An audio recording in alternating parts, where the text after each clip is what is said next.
Барлықтарыңызға сәлем. Бүгін біз Pinduodu'дан келген заттарға распаковка жасайтын боламыз. Ең бірінші келген осындай домалақ кілемнің астына жабыстырып қоятын. Бұл кілемнің қозғалып кетпеуі үшін. Одан кейін келгені қайын сіңлімнің моншақтары өзіне керек. Одан кейін келгені қызыма берген резинкаларым. Бұда 4 пачка келді. Бұның бар жоғы мен 300 теңгеге ма, 200 теңгеге ма алғам. Одан кейін осындай шарфқа заказ берген. Мына шарфтың енді качествосы маған өте қатты ұнады. Күшті екен. Басқа тақсаңыздар да болады, сырғып кетпейді.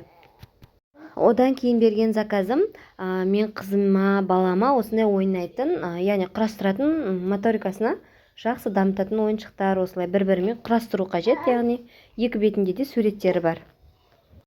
Вот осындай құрастыратындар бізге өте қатты ұнады. Бұның ішінде жеміс-жидек, тарақ деген сияқты әртүрлі құрастыратындар бар. Одан кейін келесі заказ бергенім кішкентай ұлыма осындай шарф мен қапақ. Бұның да качествосы өте қатты ұнады. Қалың екен, нағыз қысқа арналған. Одан кейінгісі мен ортаншы ұлыма бердім. Бірақ оған бергенім үлкендердің, яғни взрослый балалардың қапағын салып жіберіпті.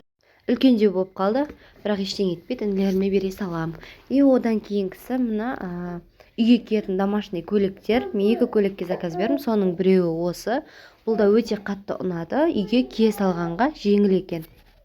Бұны да шатаспасам 1,5 теңгенің төңірегінде алдым.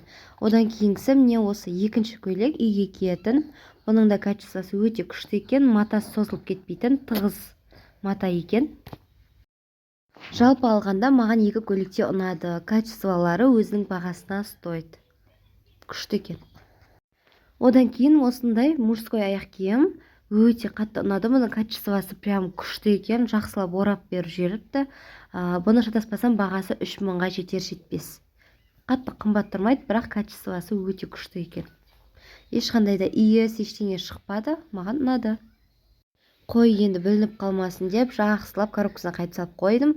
Кейінгі упаковкамды ашайын. Енді бұл өздеріңіз көріп тұрғандай жалпы іш киім.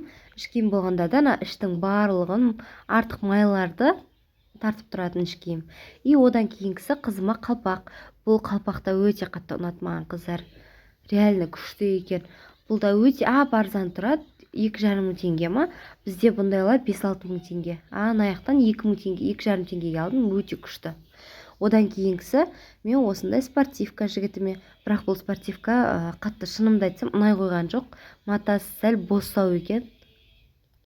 Ничего, бірақ ештеңе етпейді. Үй жаққа жұмыс істеген кезде или ауылға барған кезде киіп тастайсын дедік. Бірақ үстінде әдемі тұра қалды. Размері тура келді, қыздар. Қытайлардың бір жақсы жері размері тура келе қояды. Одан кейінгісі ең соңғысы осындай спортивка мужской. Бұны папаға заказ бергенбіз. Бұл енді качествосы прям күшті екен, қыздар. Бұның бағасы 4,5 или 4800 теңге, қателеспесем. Бізде бұларды өзімізде Қазақстанда 10-12 мыңнан, даже 15 мыңнан сатады. Өзінің бағасына стоит. Прям артық болмаса біздегілерден кем емес. Маған қатты ұнады. Жігітімде өте күшті екен деді качествосы. Видеом ұнаса каналға тіркеліп, лайк басып, комментария қалдырыңыздар.